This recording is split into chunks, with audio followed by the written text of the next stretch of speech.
battle, and I have to risk my life for the community, isn't that an opposition between the personal good and the common good? Right? That's the objection. St. Thomas, in the Summa, when he talks about the common good, he raises precisely that objection. It's in the question on prudence. And in a way, what's implied there is, how can the common good truly be common when, in fact, people have to lose sometimes private goods, perhaps even their own lives, for the sake of it? Well, Thomas responds in this way. He says, well, in fact, the common good is the good of the person as well, always. Why is that? Well, he says there are two ways to see it. One is that a person's happiness is related, is linked to the community around them. How are you going to be a happy person if your family is miserable? How are you going to be a happy person if you live in a community which is unpeaceful, which is warlike or troubled? The fact is, your happiness is related to the community around you. And then second, I think almost more remarkably, he says that the relation that you have to others in a virtuous way is in fact perfective of who you are. So your ability to find your good with the good of other people is a perfection of yourself. In other words, that you are able to be generous, that you are able to be just and brave and so on. Those are interior perfections. St. John Chrysostom puts it this way, that if a man seeks the common good, he will necessarily find his own good. But if he seeks first his own good, he will not necessarily have the common good.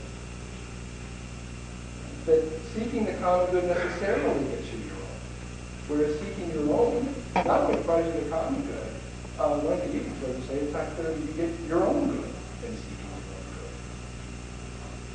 your own good. Pius XII, blackened in name, but wonderful in teaching, in a work on the ethical issues of medical research, will talk about what he calls the principle of totality. And I want to quote this precisely. Here we go. The moral limits of medical research and treatment. He says the following. This principle of totality, asserts that the part exists for the sake of the whole, and that consequently the good of the part remains subordinated to the good of the whole, and that the whole is a determining factor for the part and can dispose of it in its own interest. Okay? And that's the principle of totality. The good of the whole comes over the good of the part. So notice now what we're saying. Not just that the common good is perfective, but going beyond this, the common good is somehow superior or prior than private good. That part of being perfected as a person is recognizing that the common good comes first. Now, whenever you say things like this, the common good comes first, the community comes first, I think a lot of people hear that, and what they immediately think of is something oppressive. Well, doesn't a principle of totality sound like totalitarianism? Isn't a primacy of the common good or community, the way you're putting it, isn't that like communism, right? Isn't this a good which is sort of oppressive? It's not unlike, my brother, I'm sure he's gotten over this over time, but let's say there'd be a last piece of dessert or something like this, he'd be getting a pie, and I would take it from him and say, I am nationalizing this for the people. That tends to be the implication when you hear a principle of totality.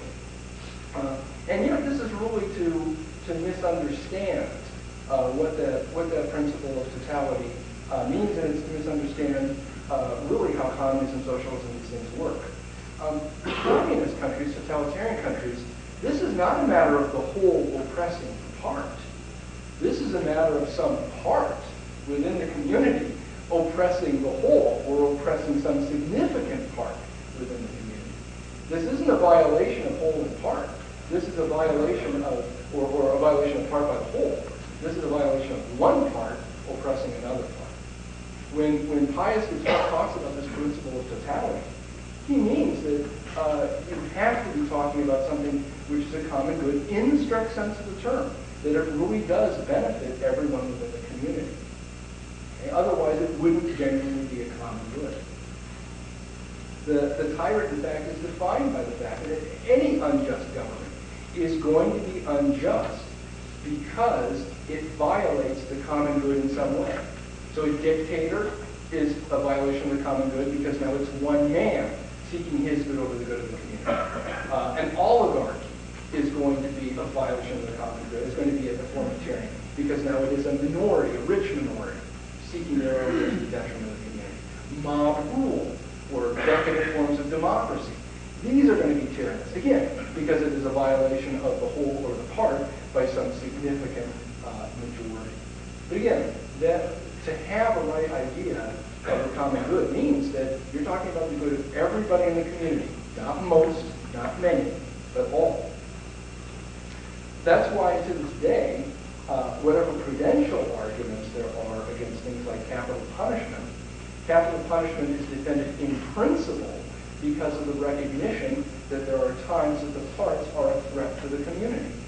From the Catechism, where do I have the Catechism here? No, I have the Catechism for just war.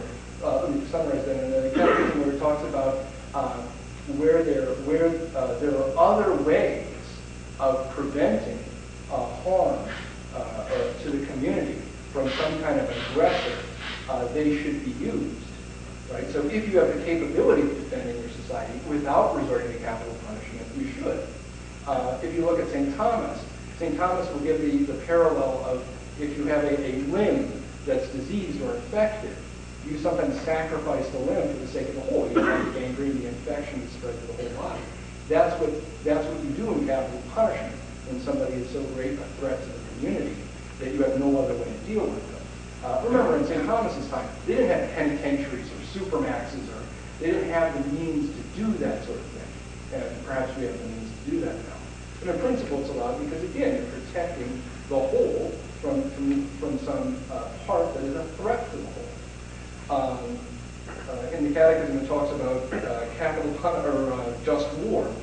As long as the danger of war persists and there is no international authority with necessary competence and power, governments cannot be denied the right of lawful self-defense once all peace efforts have failed. That governments, for the sake of the good of their communities, have to be allowed to defend themselves. And again, that's the priority of the common good. The government has that right because it has the responsibility to care for the safety of its citizens. So fundamental is this principle that it really is what separates Catholic social teaching from everything else in the world. What do I mean when I say that? When you look at the alternatives out there, by the way, during the day I've heard various speakers refer to these different spectrums, libertarian out to communism. And one problem I always have with that spectrum is if we're really talking about libertarian out to communism, where does Catholic teaching fall on that? That is a spectrum of liberalism.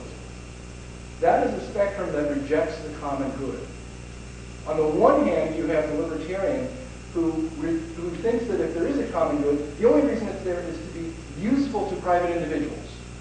It's a means for individuals. It doesn't have an integrity or superiority on its own. We're all mutually using each other, right? That kind of liberal individualism. On the other side of the spectrum, communism, this is where they're trying to get the common good back. Of course, they don't really believe in a common good.